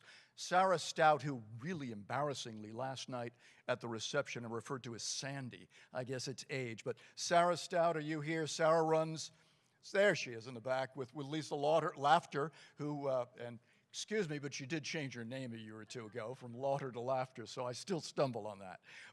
And their team in the Student Services Office, they've built our Pathways to Murrow program over the last few years. All of you who are students know how important they are. Darren Watkins, our head of communications. Darren, where are you in the back? Who, you know, all the printed stuff you see, all of our external communication are thanks to Darren. Jeff Snell and his team in IT. Jeff, are you here? They keep the equipment running, keep us communicating electronically. Connolly Roden and the rest of the team in television, who, as you see, do a phenomenal job. Jeff, and then on the academic side, Jeff Peterson, our head of academic affairs. Jeff, are you here? I guess not. And the unit heads, Doug Hindman, who's the chair of our journalism sequence, Stacy Huss, the head of our strategic communications sequence, Todd Norton, the head of our communication and society sequence, who is also leaving the college, unfortunately. Rebecca Cooney, who's been running our online masters in Stratcom for the last couple of years. Brett Atwood, who runs Everett, and Nanu Iyer. I know Nanu was here. He may have headed for the airport, who runs Vancouver. And then there's many others in the leadership group. Can I ask everyone in the faculty to stand up, please? All of our faculty members.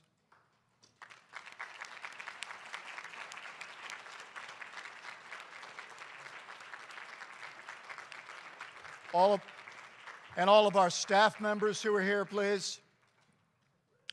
Staff members.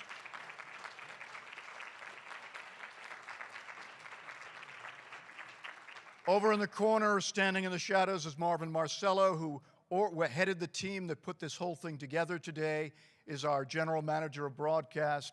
He and Kerry Swanson have grown our broadcast properties. There are, just so many people that I am so grateful for. As many of you know, I'm going to step off stage left now, take a year, go back to committing journalism, as we say in the business, doing a book on Islam and American politics. And like David, I've got lots of material to work with in the next 6 months or so.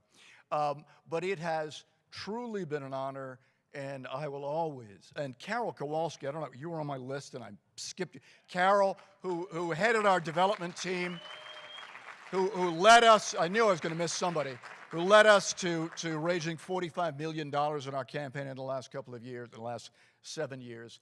I'm sure I missed some other people, but thanks to all of you. And, you know, I will, no matter what I do, I will always be proud to say that I was the founding dean of the Edward R. Murrow College of Communication. And Bruce Pinkleton, your next dean. Thank you so much.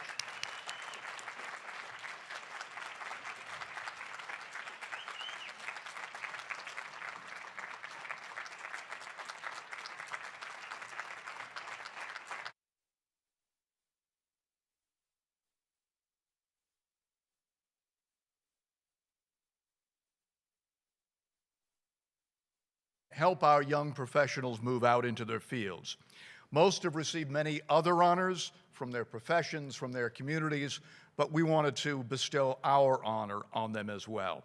And speaking of honor and excellence, to introduce our honorees, I take special pleasure in introducing Kay White, who is our Professional Advisory Board member and the 2010 Hall of Achievement inductee, and is the chair of our Hall of Achievement group.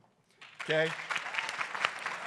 And for those of you who don't know, Kay is also our real-world link to Edward R. Murrow. You know the old 6 degrees of separation to Kevin Bacon? Well, we have a 1 degree of separation to Murrow, because Edward R. Murrow, when he came to campus to give his commencement address, met Kay and plucked Kay out of WSU, brought her to New York, found her a job as assistant to the head of CBS at the time, and she then worked her way up through the ranks to become the first, down through the ranks, to become the first female vice president at CBS. That's quite an achievement. Thank you.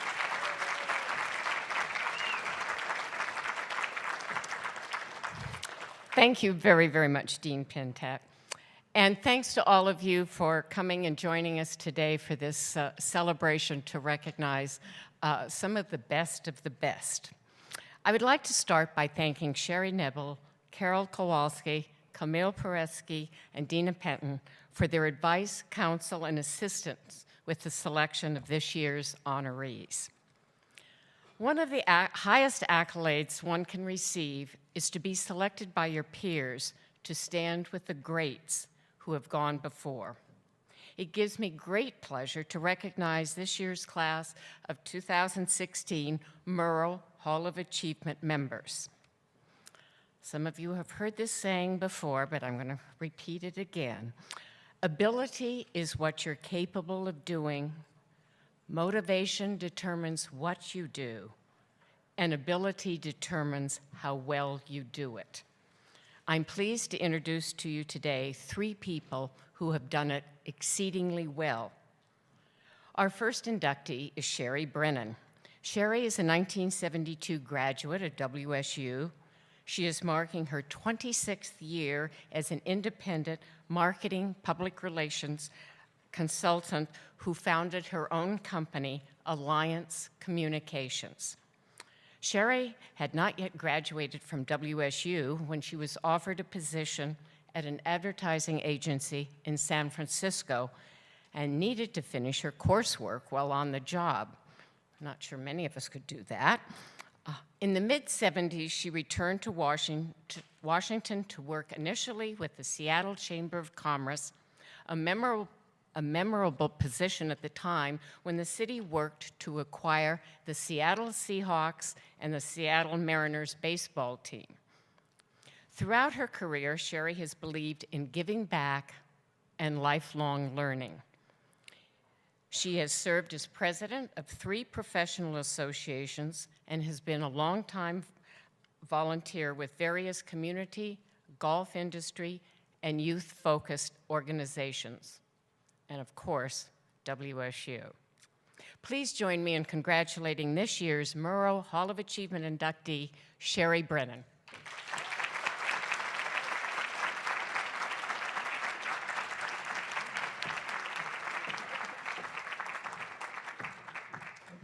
And Darren's going to help me out here by handing off my notes. You'll find out why I wasn't a broadcast major. But as Kay said, I'm going to talk a little bit about my community involvement because it's been an important part of me, and the pro bono part of what I do professionally is some of the work I'm most proud of. So with that, I'm going to just roll into, from a solo's perspective on community involvement. And these are some of the causes and things I care about. They've come from clients, they've come from family, they've come from my own interests and passions. Obviously, you'll see the bookends with WSU on there, which is a very integral part of what I do. And it really started with the kazoo. One of my most memorable classes here at WSU was a COM 400 level where we had to develop a campaign, and our group chose the kazoo. And for me, that left an indelible impression because we learned to work as a team, we learned about messaging, and there were just a lot of things that I've kind of stayed with. And I look back on the coursework today and kind of the courses I took then, and there's a lot of similarities. The vernacular has changed. I think public relations is now strategic communication and other things, but those were the tools I left with, and I can say I use all of them still today in the work that I do.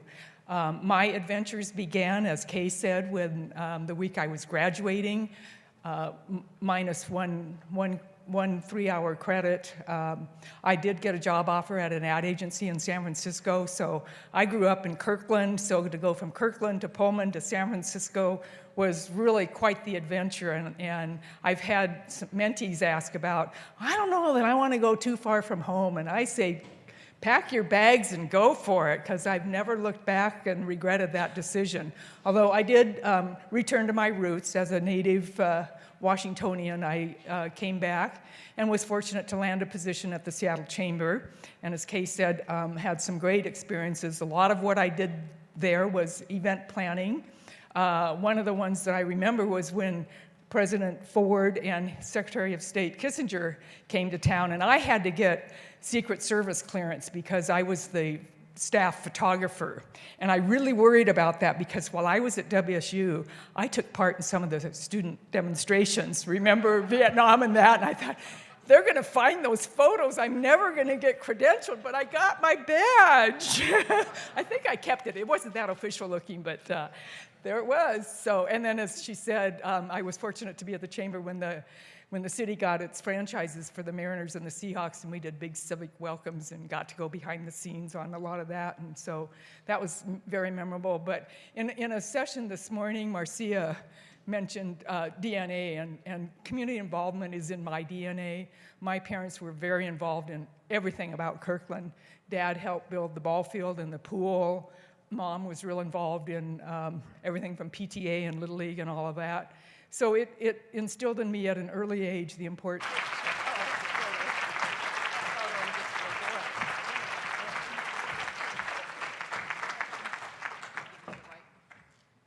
Dean, are you coming up here? Oh. Cue the dean.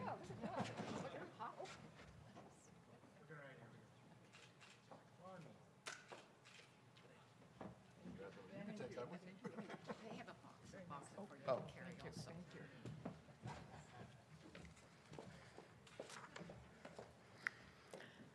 I'm especially pleased to present the next Hall of Achievement Award to John Davis, because when he finally answered the call and returned the call, which is a story in itself, we got to chatting, and I found out that we shared the same WSU mentors, Hugh Rundle, Cal Watson, and Bob Mott, names that I trust many of you have heard. John Davis graduated from WSU in 1970 and worked in television stations in Fresno and Portland before landing a job as a television anchor and reporter at WBBM TV in Chicago, where he would stay for the next 21 years. Along the way, he has won many honors, such as the Chicago Regional Emmy Award for his coverage of Chicago Mayor Harold Washington's death. Davis became the first U.S. reporter to interview Nelson Mandela just hours after his release from a South African prison. Pretty impressive. In 2003, he changed careers and started John E. Davis Communications, a firm that services politicians, corporate executives, celebrities, and athletes by providing high-end political consulting, media crisis management, and public speaking coaching. Through his media company, Davis has worked on numerous political campaigns. He's also recognized as a civic leader, serving on a number of volunteer boards and programs such as We Care, a model program of the Chicago Public Schools. And he was instrumental in building a much-needed hospital in Ghana, West Africa. Please join me in congratulating this year's Murrow Hall of Achievement inductee, John Davis.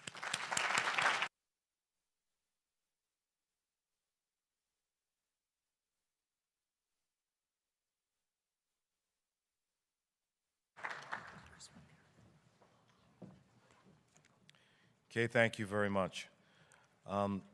As she says, and of course, as Sherry said and Tom will say, we have all been the beneficiaries of so many awards recognized for some things, I guess, that we thought at the time were very significant.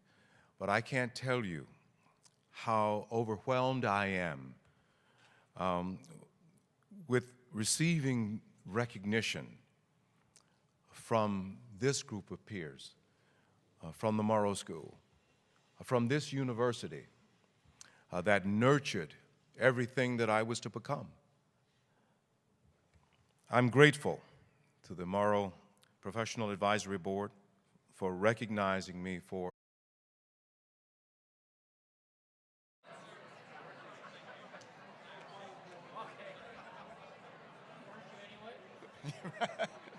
details. Good afternoon, everyone. Good afternoon, everyone. All right, settle down out there. I'll give you a minute to get your seats, find some seats, and we can get going. It's great to see that we have so many people here that people are fighting over chairs.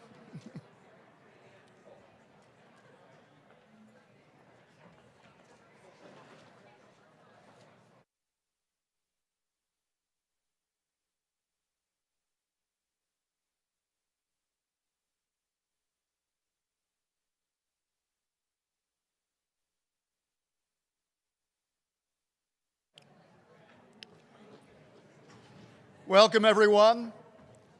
I'm Lawrence Pintack, founding dean of the Edward R. Murrow College of Communication. It is always such a pleasure to be here at Symposium, to see the buzz, to see the excitement on the part of the alumni and on the part of the students. And I think today has been a great event. I've been popping in and out of various sessions, and it's been wonderful to see the amount of excitement and energy in the room, and to see how much expertise and experience that our alumni bring to our students. So it's always a great day. Welcome to the 41st Murrow Symposium, our evening of excellence. And there is so much excellence in this room, but we're going to highlight just a little bit of that excellence that's particularly excellent. There's a long-standing tradition with the symposium, offering our students insight into the professions of tomorrow. And I can't thank all of you professionals. And can I just see the professionals, can you just stand up? Alumni and professionals who've come to help our students make that next step. Thank you so much.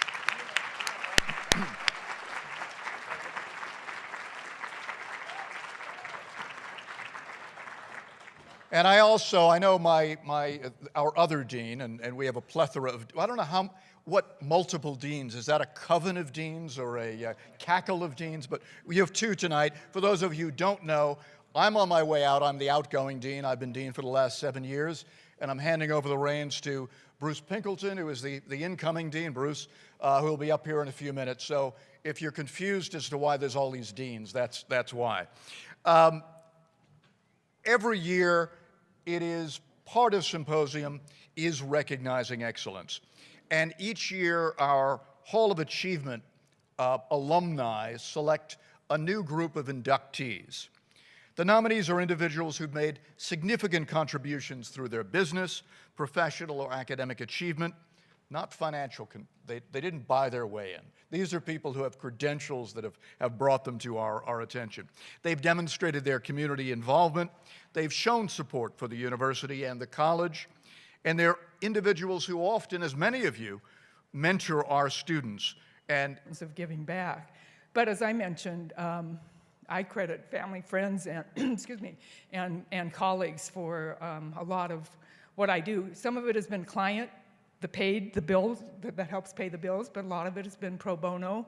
My brother volunteered me for an effort to send care packages to our troops in Iraq and Afghanistan, and I can testify to the power of PR. This was a little community group that sent about 200 boxes one year, and when I got involved, and I'm not taking sole credit, but we used PR to get the message out, and we went from a few hundred to, over the course of 6 years, 70,000 packages. So it's the PR worked. It was very grassroots. We had no budget, but we got donations, we got volunteers, and it was pretty magical. And then a client had asked me if I would work on the first tee and help them with some PR when Seattle got its chapter. And 13 or 14 years later, I'm still involved with it. It's a great program. If you're not familiar with it, it's a junior golf program, but they instill 9 core values, and it's just fabulous to see.